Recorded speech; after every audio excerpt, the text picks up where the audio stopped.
नमस्कार दोस्तों, मैं अवनीश एक बार पुनः सुनील क्लासेस में आपका स्वागत करता हूं। जैसा कि हम लोग राष्ट्रपति पढ़ रहे थे तो कभी कमेंट आए कि टेलीग्राम ग्रुप पे कि आप राष्ट्रपति और राज्यपाल दोनों को पढ़ाइए। तो हमारे समझ में आया कि हम राज्यपाल और राष्ट्रपति के बीच में अंतर अगर हम बता दें तो उससे क्या होगा, राष्ट्रपति भी पढ़ लेंगे, जो उनकी शक्तियाँ होंगी, उनकी कार्यपालिका शक्तियाँ होंगी, उनकी विधायी शक्तियाँ होंगी, उनको भी हम लोग पढ़ लेंगे। और उसके साथ साथ जो होगा वो हम क्या करेंगे कि राज्यपाल की जो शक्तियाँ होंगी उनको भी पढ़ लेंगे। और वनडे एग्जामिनेशन से आपके आने वाले में पेट भी एग्जामिनेशन है, उसमें भी ये इंपॉर्टेंट होगा। और भी वनडे एग्जामिनेशन जो आपके होने वाले हैं उसके लिए भी ये शक्तियाँ इंपॉर्टेंट होंगी जो हम पढ़ाएंगे।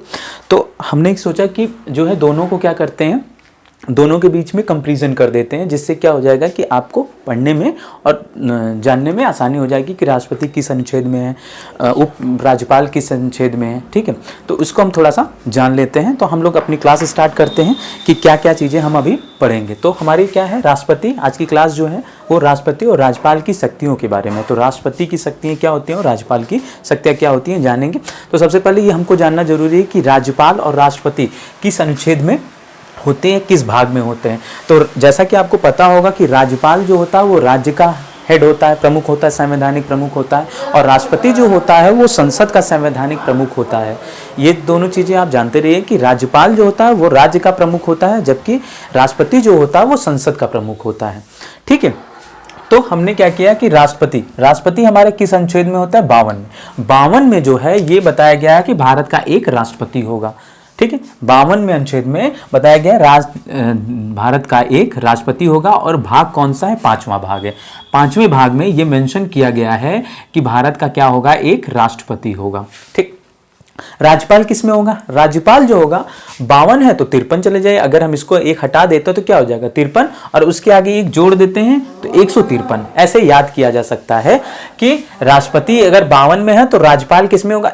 हम कंपैरिजन इसी वजह से राष्ट्रपति राज्यपाल का कर रहे हैं कि लगभग जो है एक दूसरे से जो अनुच्छेद मिलते जुलते हैं वो एक दूसरे से मिलते हैं राज्य के, क्योंकि राज्यों का संवैधानिक प्रमुख राज्यपाल होता है और केंद्र का संवैधानिक प्रमुख क्या होता है, राष्ट्रपति होता है। तो हमने यहाँ पे 52 किया और उसके बाद हमने क्या कर दिया, यहाँ पे 53 लिख दिया। और 53 लिखने के बाद एक जोड़ दिया तो क्या हो गया, राज्यपाल हो गया। तो राज्यपाल भाग यहाँ 5 था, यहाँ पे 5। राष्ट्रपति किस में आता है, 5वें में आता है। तो राज्यपाल किस में आता है, 6ठे में आता है। तो आप जानते रहे राष्ट्रपति जो होता है वो 52वें भाग में है और राज्यपाल 153वें भाग में है। ठीक, अनुच्छेद 153 में राज्यपाल का वर्णन किया गया है और राष्ट्रपति का 52 में किया गया है।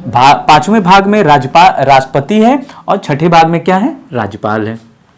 अब आते हैं आगे कि उसके बाद क्या होता है, कार्यपालिकी शक्तियां। हमने इनको 3 भागों में डिवाइड किया है और इसके आगे भी और भाग आएंगे। कार्यपालिका शक्तियां, नियुक्ति करने का जो नियुक्ति करने का अधिकार, फिर विधायी शक्तियां। ये 3 प्रकार की इनको शक्तियां हैं आगे इनके ऊपर। उसके बाद अब सबसे पहले ये जानिए कि राष्ट्रपति क्या होता है। राष्ट्रपति जो होता है वो क्या होता है, निर्वाचित होता है। ठीक है, और राज्यपाल क्या होता है, वो राष्ट्रपति के द्वारा जो होता है वो क्या होता है, मनोनीत होता है। उसको क्या किया जाता है, उसको सेलेक्ट करके इलेक्ट किया जाता है। जबकि इलेक्शन के द्वारा जो होते हैं हमारे राष्ट्रपति आते हैं। राष्ट्रपति को महाभियोग के द्वारा हटाया जाता है। राष्ट्रपति पर क्या लगाया जाता है, महाभियोग लगाया जाता है। उसके 14 दिन पहले उसको बताना पड़ता है कि आपके ऊपर महाभियोग लगेगा। 2/3 सदस्य जो होते हैं उसमें लिखित रूप से देते हैं कि इन पे ऊपर, या लोकसभा या राज्यसभा जो देता है तो उसको बताना पड़ता है कि आपके ऊपर महाभियोग लगने जा रहा है। जबकि राज्यपाल के साथ ऐसा नहीं है। राज्यपाल जो होता है वो राष्ट्रपति का प्रसाद पर्यंत होता है, मतलब उसके दया पे होता है कि राष्ट्रपति जब चाहे तब राज्यपाल को क्या कर सकता है, हटा सकता है। जबकि राष्ट्रपति के साथ ऐसा नहीं होता है क्योंकि वो निर्वाचित होता है। निर्वाचित व्यक्ति को हटाना इतना आसान नहीं होता है, उसको इलेक्ट किया। आपको राष्ट्रपति जब नियुक्ति के बारे में हमने पढ़ाया था तो उसमें बताया था कि एकल संक्रमण पद्धति के द्वारा राष्ट्रपति को नियुक्त किया जाता है।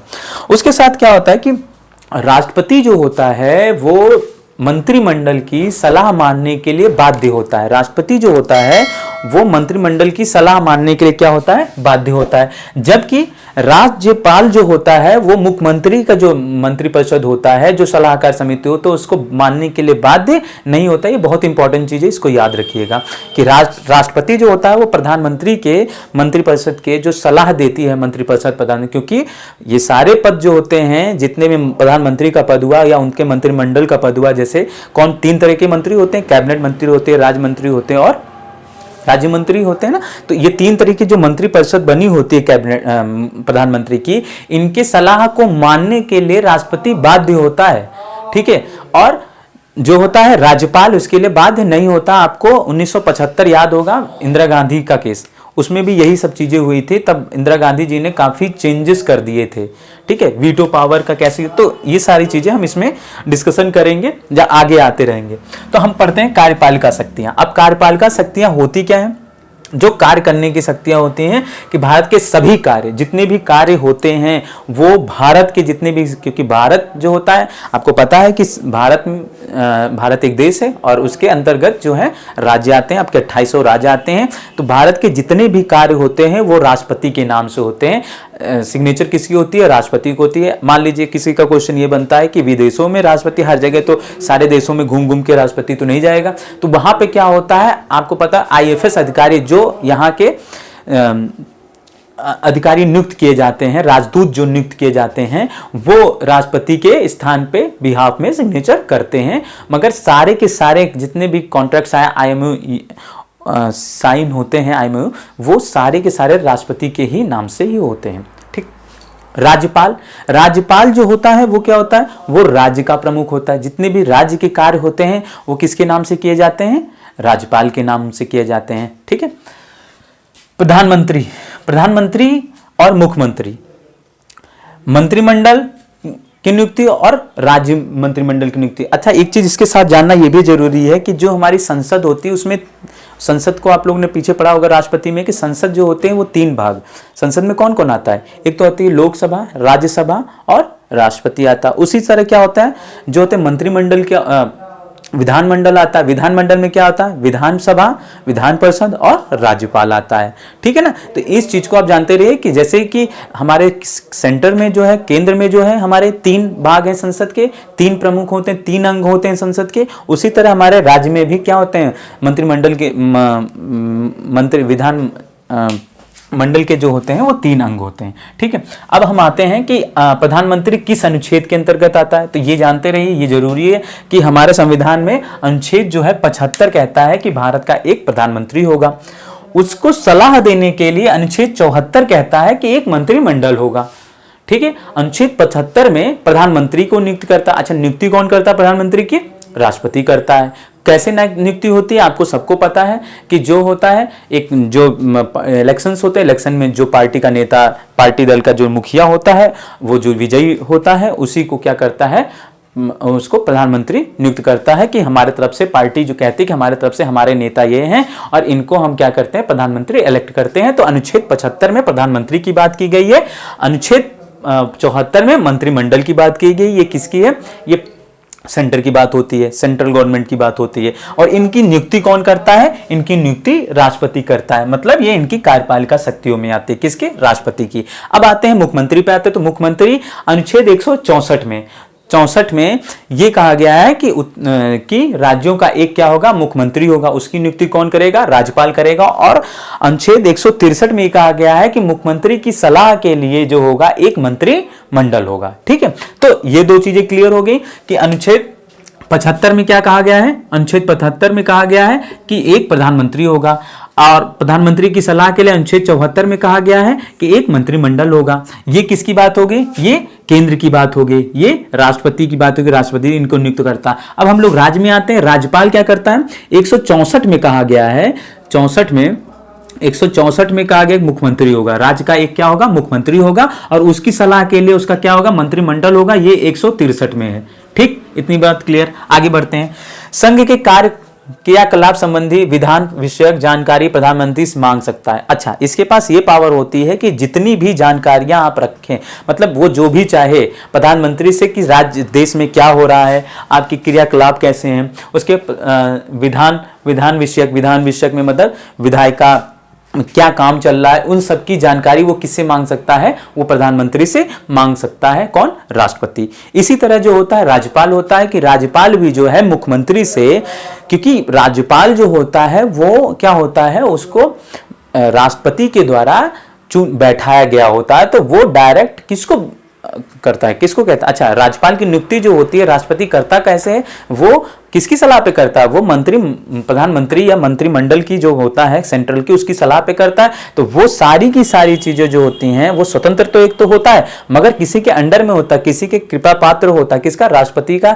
तो उसी तरह वो भी क्या होता है, मुख्यमंत्री से सारी जानकारियां ले सकता है कि राज्य में क्या क्या क्रियाकलाप चल रहे हैं, क्या संवैधानिक क्रियाकलाप हैं, क्या विधान विषयक विषय हैं, क्या ये सारी संघ की कार्यपालिका की जानकारी, राज्य की कार्यपालिका की जानकारी कौन ले सकता है? राज्यपाल ले सकता है। और संघ के कार्य क्रियाकलापों की जानकारी जो है वो कौन लेगा? राष्ट्रपति लेगा। ठीक है, इतनी बात क्लियर। अब नियुक्ति पे आ जाते हैं, इंपॉर्टेंट है नियुक्ति। दो नियुक्तियां बहुत इंपॉर्टेंट है।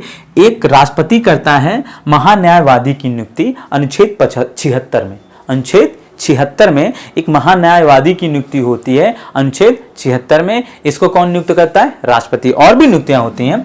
और अनुच्छेद 165 में क्या होता है? महाअधिवक्ता की नियुक्ति। जैसे राज्य के महाअधिवक्ता होते हैं ना, उनकी नियुक्ति कौन करता है? राज्यपाल करता है। उसके साथ क्या होता है? CAG, controller auditor general of India, है ना, उसके इलेक्शन कमीशन ऑफ इंडिया, इनके जो मुख्य होते हैं उनकी और उनके सदस्यों की नियुक्ति। ठीक, उसके साथ यूपीएससी, आप जानते हैं, यूनियन सर्विस पब्लिक कमीशन, इनकी नियुक्ति, इनके अध्यक्ष की नियुक्ति, इनके सदस्यों की नियुक्ति। हाई कोर्ट के जज की नियुक्ति। अच्छा, हाई कोर्ट के जज की नियुक्ति से मतलब ये होता है कि राष्ट्रपति के ही उस पे होती है, राज्यपाल भले करता है मगर राष्ट्रपति के ही द्वारा की जाती है। तो वो नियुक्ति, उसके साथ उसके जो और अन्य जज होते हैं उनकी नियुक्ति। सुप्रीम कोर्ट के जज की नियुक्ति, सुप्रीम कोर्ट के जज की नियुक्ति ये करता है। राज्यपाल, इंपॉर्टेंट। अब राज्यपाल की हम यहां बात कर रहे हैं और यहां राज्यपाल की नियुक्ति भी आ गई। राज्यपाल की नियुक्ति कौन करता है?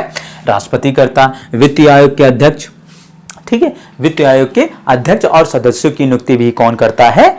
ये राष्ट्रपति करता है। ठीक उसी तरह जो होता है, जैसे कि हमारा जो होता है कि यूपीएससी होता है, वैसे राज्यों में क्या होता है? पीएससी होता है। वैसे राज्यों में पीएससी, तो वहां के जो अध्यक्ष होता है और वहां के सदस्यों की नियुक्ति जो होती है वो राज्यपाल के द्वारा होती है। राज्य निर्वाचन आयोग के सदस्यों की नियुक्ति और मुखिया की नियुक्ति वो भी कौन करता है? राज्यपाल करता है। उसके बाद आपको ये पता होना चाहिए कि जो यूनिवर्सिटीज होती हैं हमारी, उनका जो कुल श्रेष्ठ होता है, कुलपतियों में श्रेष्ठ जो होता है वो कौन होता है? वो होता है हमारा राज्यपाल होता है। और अधिकुलपति मतलब वाइस चांसलर जो होते हैं उनकी नियुक्ति कौन करता है? वो राज्यपाल के द्वारा किया जाता है, तो वो कुलपति हो जाते हैं। ठीक है, तो ये किसके अंतर्गत आता है? ये राज्यपाल के अंतर्गत आता है। अब आते हैं, उसके साथ ये चीज और भी याद रखिए कि ये सेना का प्रमुख होता है। ये युद्ध की भी, इसी के द्वारा अगर कभी युद्ध हुआ भारत देश से किसी अन्य देश के साथ, तो इन्हीं के द्वारा कहा जाएगा कि युद्ध की घोषणा जो होती है ये यही करता है। कौन? राष्ट्रपति करता है कि युद्ध किया जाए या नहीं किया जाए। अंतिम मोहर जो लगाता है वो कौन लगाता है? वो राष्ट्रपति लगाता है। ठीक है, और सेना का ये प्रमुख, तीनों कमांडर होता है, कमांडर इन चीफ होता है, चाहे वो थल सेना हो, चाहे नभ सेना हो, चाहे वो जल, थल और नभ, तीनों सेनाओं का प्रमुख जो होता है वो राष्ट्रपति होता है। जबकि राज्यपाल के साथ ऐसी कोई भी चीज नहीं है। ठीक है, उसके साथ हम आते हैं, विधानसभा का अभिन्न अंग होता है। ठीक है, ये जो होता है विधानसभा का क्या अभिन्न अंग होता है? कौन? राज्यपाल होता है। अब विधायी शक्तियां, तो इसी में विधायी शक्तियां में आएगा कि ये विधानसभा का क्या होता है? अभिन्न अंग होता है। राष्ट्रपति संसद का अभिन्न अंग होता है। अब देखिए, राष्ट्रपति जिस प्रकार संसद का अभिन्न अंग होता है उसी प्रकार, क्योंकि आपको पता है कि जो संसद हमारी बनी हुई है ये 3 लोगों से मिलकर बनी हुई है। कौन कौन? लोकसभा, राज्यसभा और राष्ट्रपति। तो वो उसका राष्ट्रपति क्या होगा? संसद का अभिन्न अंग हो जाएगा। उसी तरह क्या होगा कि राज्यपाल जो होगा वो विधानसभा का अभिन्न अंग होगा। अच्छा, आपको ये चीज पता होगा कि संसद जो है उसमें 3 तरह के जो होते हैं वो क्या होते हैं? बैठकें होती हैं। क्या होती हैं? बैठक। जैसे उसमें पहली क्या होती है? एक होती है बजट, है ना, बजट सत्र होते हैं, जानते हैं, आपको पता होगा बजट सत्र क्या होता है।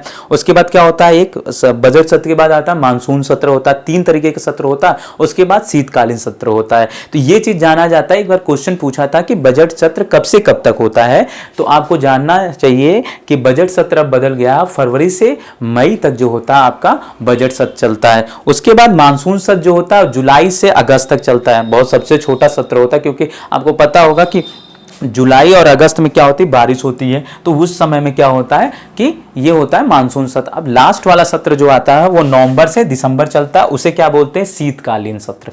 ठीक है, तो ये 3 तरीके के सत्र होते हैं संसद में। ठीक है, उसी तरह विधानसभाओं में भी सत्र होता है, विधानसभाओं में क्या होता है, सत्र होता है। ठीक है, उसके बाद संसद की संयुक्त बैठक व स्थगन लोकसभा का विघटन भी कर सकता है।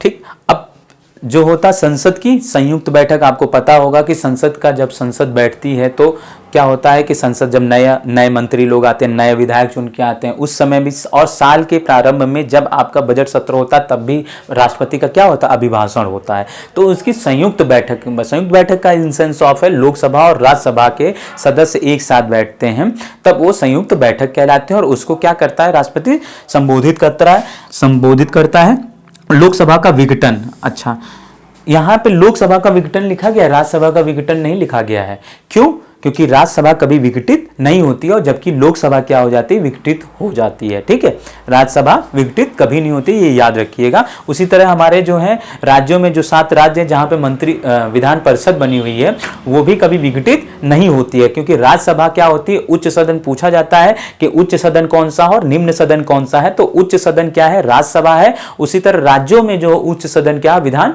परिषद है। ठीक है, और केंद्र में जो उच्च सदन है विधान सभा है, और निम्न सदन क्या है, लोकसभा है। ठीक, राज्यों में विधानसभा क्या है, वो क्या है, निम्न सदन है, और विधान परिषद क्या है, उच्च सदन है। ठीक, यहां पे आहूत करना, सत्रावसान करना व विघटन करना। ठीक, इसको ये भी क्या कहते हैं, सत्र का आहूत करते, सत्र आहूत कर सकते हैं, उसका सत्रावसान कर सकते हैं और विघटन कर सकते हैं, मतलब इतनी चीजें कर सकते हैं। उसके पास क्षमादान, एक और अच्छी जाती है क्षमादान। देखिए, क्षमादान जो है वो 72 में है। क्षमादान किसमें, अनुच्छेद 72 में। राष्ट्रपति के पास क्षमादान की शक्ति है, यहां तक कि मृत्यु दंड को भी क्षमा कर सकता है। जबकि जो होता है राज्यपाल, जो होता है राज्यपाल को किसमें प्राप्त है, 161 में। याद कर लीजिए, 72 में जो है वो राज्यपाल को प्राप्त है क्षमादान। क्षमादान जो है वो 72 में किसको प्राप्त है, राष्ट्रपति को। ठीक, और 161 में क्या है,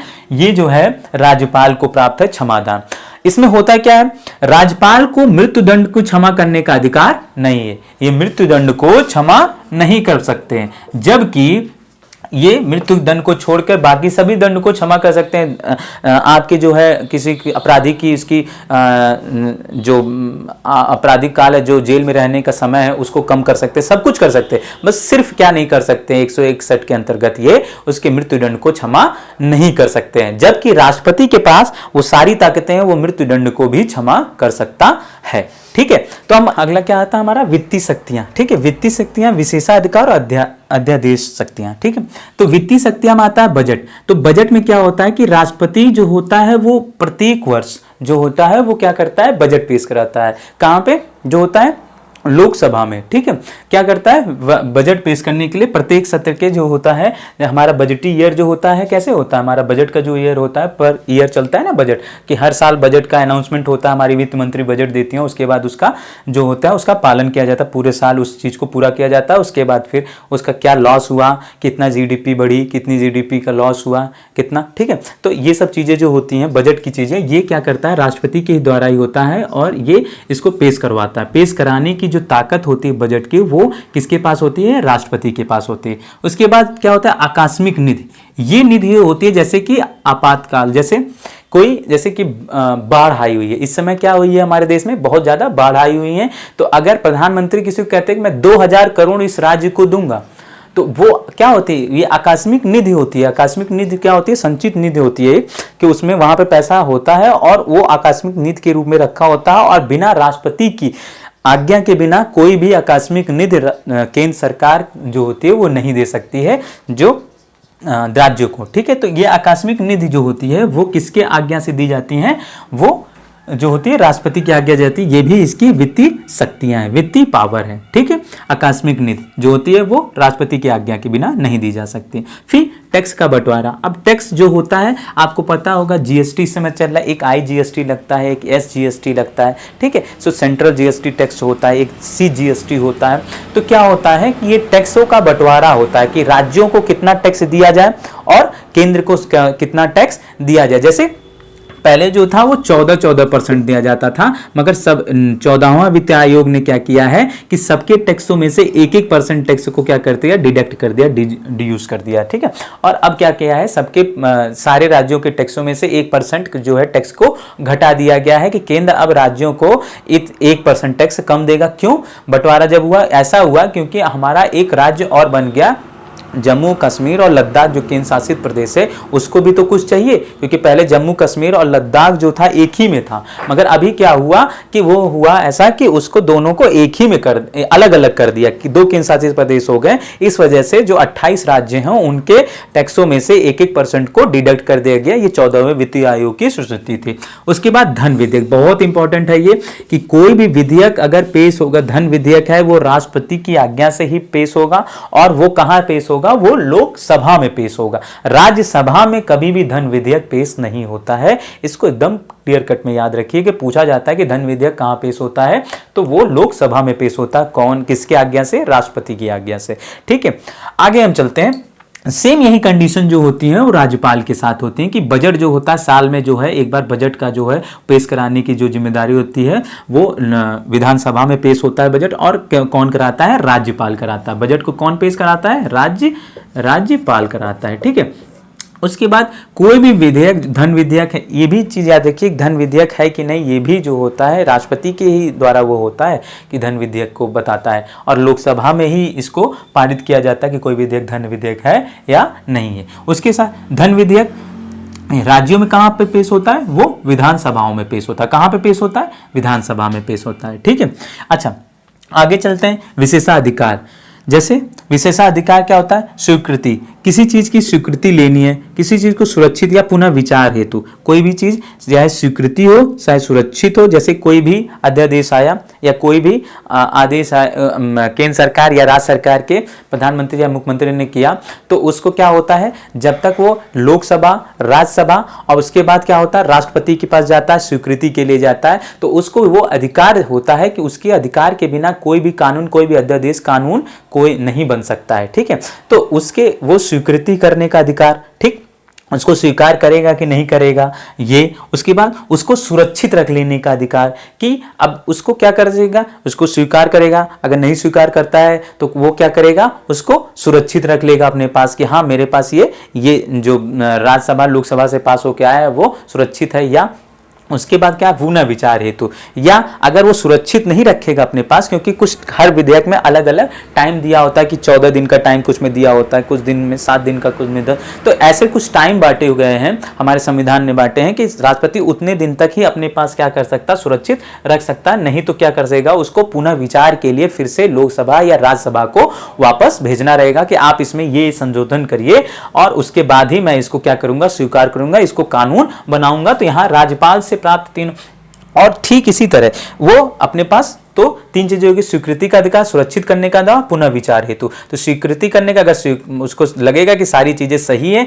तो क्या कर देगा, वो उसे स्वीकार कर देगा कि हाँ ठीक है मैं इसको कानून बना देता हूं। अगर उसको लगेगा कि ये चीज नहीं है तो कुछ समय के लिए रख लेगा अपने पास, और उसके बाद क्या करेगा, उसको कहते हैं सुरक्षित करने का अधिकार। और फिर अगर ये भी अगर सुरक्षित नहीं कर सकता है तो क्या करता है, उसे फिर से राज्यसभा या लोकसभा को वो क्या कर देता है, राष्ट्रपति वापस कर देता है कि पुनः विचार करिए और फिर मेरे पास लाइए, तब मैं कानून पास करूंगा।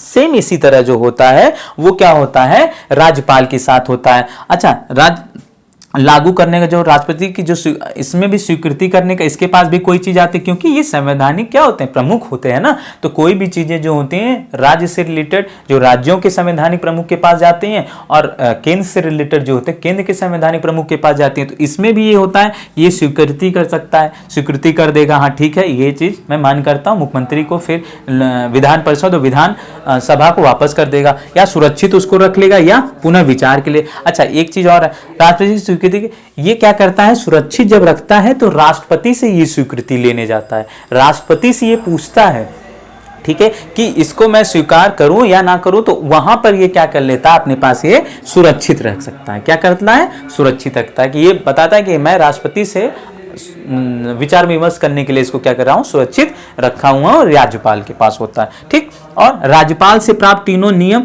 लागू कर सकता है। अच्छा, ये जो होता है कि राष्ट्रपति जो होता है इसमें से तीनों में से तीनों के तीनों को क्या कर सकता है, राष्ट्रपति लागू कर सकता है। मगर इसका क्या होता है, जो सुरक्षित रखता है वो राष्ट्रपति से पूछता है, उसके बाद इसको क्या करता है, लागू करता है। तो ये बातें हो गई इनकी क्या विशेषा अधिकार की, कि स्वीकृति करने का अधिकार, सुरक्षित रखने का अधिकार और पुनः विचार। जब ये ऑप्शंस में आपके पास आएंगे तो आप बता सकते हो कि क्या क्या है। अब आते हैं अध्यादेश की शक्तियां। अध्यादेश की जो शक्तियां होती हैं, ये 2 आर्टिकल हैं। अध्यादेश जो लागू होता है वो आर्टिकल, संसद जो होता है सेंट्रल में जो लागू होता है राष्ट्रपति के द्वारा अध्यादेश, वो आर्टिकल 123 में लागू होता है। किसमें, आर्टिकल 123 में क्या होता है, 17 अवसान के समय अध्यादेश जो होता है वो पारित होने के बाद संसद में सभा, ठीक है, 17 अवसान के समय में क्या होता है, अध्यादेश क्या होता है, ये लागू होता है। 17 अवसान, जो सत्र खत्म हो जाता है तब 17 अवसान का समय कहलाता है। पूछा जाता है 17 अवसान क्या होता है, जब 2 सत्रों के बीच के समय को 17 अवसान कहते हैं। ठीक है, जैसे शीतकालीन और अभी क्या चल रहा है, मानसून सत्र चल रहा है। अब आगे क्या होगा, 17 अवसान इस समय हो चुका है, अब आगे जो सत्र आएगा वो शीतकालीन सत्र आएगा। तो इन दोनों के बीच के जो समय होता है उसे 17 अवसान कहते हैं। ठीक है, तो 17 अवसान जो होता है वो 17 अवसान के समय में अध्यादेश जो होता है वो भी एक तरीके से क्या होता है, ये भी एक 17 अवसान के समय में, क्योंकि सत्र काम नहीं कर रहा होता है, जो मंत्रिमंडल बैठता नहीं, ना लोकसभा चलती ना राज्यसभा चलती है, तो कोई भी विपत्ति आ गई या कोई प्रॉब्लम आ गई तो क्या हो जाएगा, आर्टिकल 123 के समय क्या हो सकता है, ये अध्यादेश ला सकता है। ये अल्पकालिक होता है, इसकी शक्तियां भी कम होती है, मगर उतना ही पावरफुल होता है जितना जो होता है मंत्रिमंडल, लोकसभा, राज्यसभा मिलकर पास करी होती हैं। जो प्रधानमंत्री का मंत्रिमंडल मिलकर पास किया होता है उतना ही पावरफुल होता है। बस वो क्या होता है, 17 अवसान के समय में आया होता है, इसलिए उसको क्या बोलते हैं, अध्यादेश मांगते हैं। क्यों, क्योंकि उस समय देश को उसकी जरूरत होती है कि आप इस अध्यादेश को लाए, नहीं तो कोई भी नुकसान, जैसे इसमें बाढ़ आई हुई, अचानक किसी राज्य में अचानक जो बादल फट जाता है और पूरा का पूरा गांव ही बह गया, तो उसमें क्या होता है, उनको वित्तीय सहायता देनी होती है, तो राष्ट्रपति के पास तब ये पावर आ जाती है 17 अवसान के समय में कि ये जो है यहां से ये निधि, संचित निधि में से कुछ पैसे निकाले और उस राज्य को दे। तो ठीक है, तो ये चीजें 17 अवसान के समय में होती है। 2 सत्रों के मध्य का समय जो होता है वो 17 अवसान कहलाता है। अब जब अध्यादेश पारित होता है तो उसको क्या होता है, उसके साथ एक और बाध्यता होती है, वो संसद के पटल पे, जो संसद का पटल होता है, जो सभा पटल होता है संसद में, राज्यसभा और लोकसभा का, वहां पर भी उसको क्या किया जाता है, पेश किया जाता है, वहां पे उसके सामने रखा जाता है। ठीक है, उसके बाद आप देखिए अल्पकालिक होता है। अल्पकालिक मतलब जब दोनों सदन चालू हो जाएंगे, जब शीतकालीन मानसून सत्र या ग्रीष्मकालीन सत्र जो है चालू, बजट सत्र जो है चालू हो जाएगा, तो वो क्या हो गया, अध्यादेश समाप्त हो जाता। तो इसीलिए इसको अल्पकालिक भी कहते हैं। तो याद रखिएगा 123 आर्टिकल जो है वो अध्यादेश से संबंधित है। 17 अवसान के समय में राष्ट्रपति अध्यादेश लाके कानून बनाता और उसमें जो है जो भी देश की जरूरत होती है उसकी पूर्ति करता। सेम यही तरह जो है वो राज्यपाल के साथ है, बस क्या है 223 आर्टिकल, क्या है 223 आर्टिकल नंबर 223 में क्या किया गया है कि राज्यपाल जो होगा वो 17 अवसान के समय में क्या है, अध्यादेश ला सकता है। और 213 आर्टिकल नंबर 213 में वो 17 अवसान के समय में क्या ला सकता है, क्योंकि जिस तरीके से संसद के सारे कार्य होते हैं उसी तरीके से जो है और राज्यसभा, विधान परिषद और विधान सभा के भी सारे कार्य होते हैं, तो उस वहां पर भी क्या होता है 17 अवसान चलता है। और 17 अवसान के समय में राज्यपाल को ये शक्तियां मिल गई होती हैं कि वो किसी चीज को पारित कर सके, कानून बना सके और उससे क्या हो, उस राज्य के जो जरूरतें उसको पूरा कर सके। तो ये होती हैं इसकी शक्तियां। ठीक है, आगे जो है इतनी चीजें जो क्लियर हमने की, इन दोनों के बीच में जो कंपैरिजन किया, मुझे लगता है कि इससे आप लोगों को काफी चीजें क्लियर होंगे। वनडे एग्जामिनेशन में इससे ज्यादा डेप्थ में कुछ पूछता नहीं है। तो हमारे चैनल को देखते रहे, लाइक सब्सक्राइब करिए। Thank you.